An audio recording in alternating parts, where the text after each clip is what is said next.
Hey guys, welcome back to Mastodon Strength and Performance. Today, I'm showing you how to deadlift.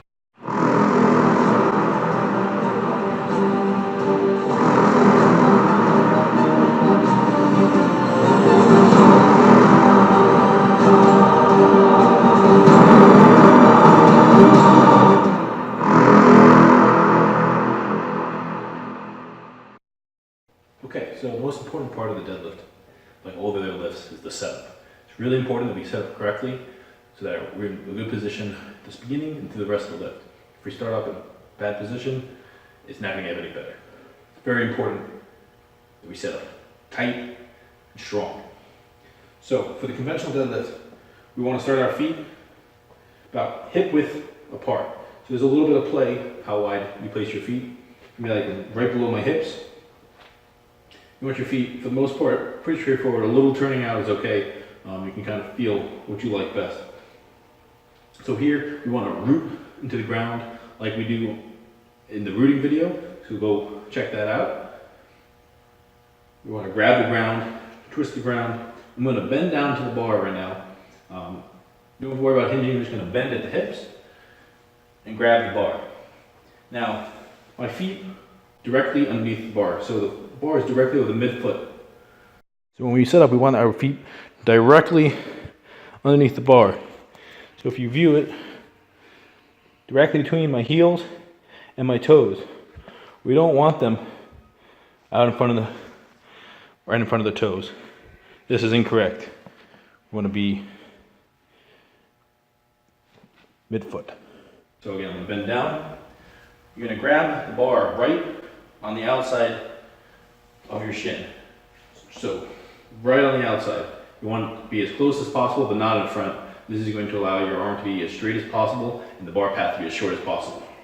So I'm going to grab the bar. Now, when I bend down to grab it, the bar is now touching my shins. So the very first thing I'm going to do is I'm going to take the slack out of the bar. You hear that? I'm pulling up on the bar. Pulling out any just a little bit of slack and just engaging my back. Just a little bit.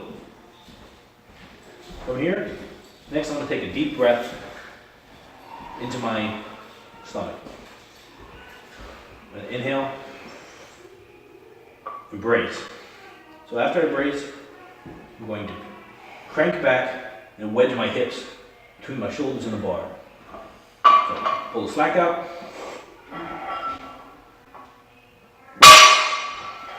So notice as I do that, the bar lifts up. I want to wedge myself against the bar, counterweight my body weight against the bar, which is going to begin to lift the bar. When the bar is heavier, and we have more plates on here, the bar is just going to bend. But what I'm doing here is I want to set my weight back. I want to think of sitting in the chair behind you. You don't want to squat down. You want to, once you set your hips, you are simply going to keep that hip angle and set back. Once I'm in this position, I'm tight. While I'm sitting back, I'm also thinking of cranking my lats as tight as possible. I want to think of bending the bar and really tightening up my lats, thinking of protecting my armpit. Someone's going to come and tickle me. You want to squeeze to protect your armpit. Watch my back position. Pull the slack out. Breath. Lats. Notice I'm pulling my shoulders down and back. You want to think of taking your shoulder blades and pulling them down and tucking your shoulder into your back pocket. Down and back. Really engage the lats tight.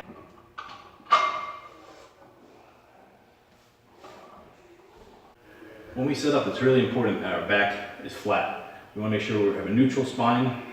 Our head remains forward. You don't want to look up. You don't want to look down. Doing either so will cause the rest of your spine to destabilize and either overarch or start to round and fish and pull over. So make sure when you set up, back is flat, and then crank yourself into position, as I said earlier. So pull the slack out. So right here, my back is not flat, but as soon as I start coming into position, engaging my lats, engaging my back is flat. If done correctly, you shouldn't feel your low back during the deadlift. You should feel your glutes, your hamstrings, and your lats primarily. Also, your core. If you're feeling your low back, any one of those 4 that I mentioned, one of them or all of them are lacking. So if you're at the end of your deadlift session, you're, oh, my low back is feeling sore. Maybe you need to crank those lats in tighter, pull that bar into you a little tighter. Maybe you have to engage your glutes a little more, drive the hips through, pull with the hamstrings. Or maybe you're not engaging your core, maybe you're not doing a good job of bracing, like I showed in the earlier video. So when we pull the bar up, it's important that we pull it close to our body the entire time. You want to think of taking lats and cranking the bar back in and against you, like doing a straight arm pull down with the rope. Every inch the bar gets away from us, weight doubles. So you want to keep it tight the whole time. So when I lift it, it's tight in my body. I'm pulling it with my lats in the whole time. It's not floating out in front of me. So again, you want to think of it like a checklist. Making sure you go through each step, down the line, boom, check, check, check. So, bar over midfoot. Then down and grab on the bar on the outside. Pull the slack out. Breath. Wedge, crank. Here I'm tight. And from there I can begin the lift. So, notice how I'm tight and rigid before I crank into that position. Once I do, I crank back. Now I pull my shoulders up over the bar, so my shoulders are now directly over the bar versus being way out in front. At this point, that's when we want to think of driving through and lifting.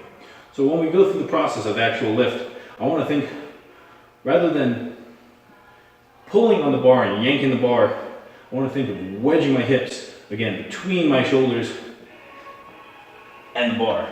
So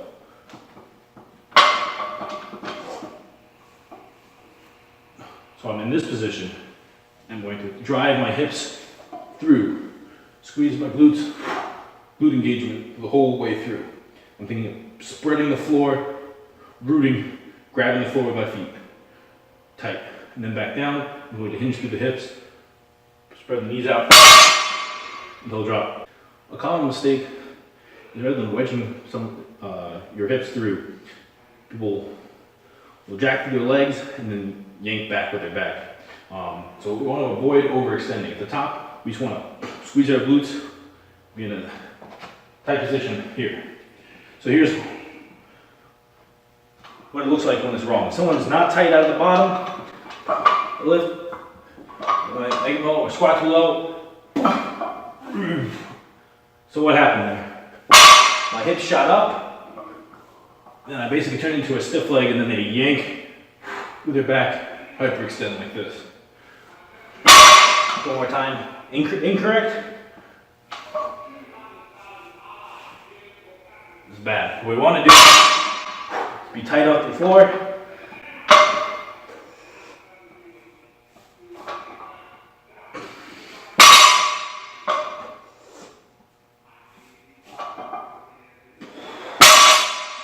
Notice the difference. So thanks for watching, guys. I hope you enjoyed the video.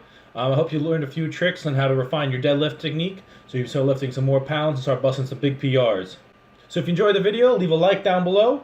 Leave me any comments or questions in the comments section. Also, look for a part 2 video where I'm going to go over the top accessories for the deadlift, as well as how to program it. Lots of new videos and content coming soon. Be sure to subscribe and hit the bell down below. You can also follow me on Instagram at Mastodon_strong. Until next time, guys.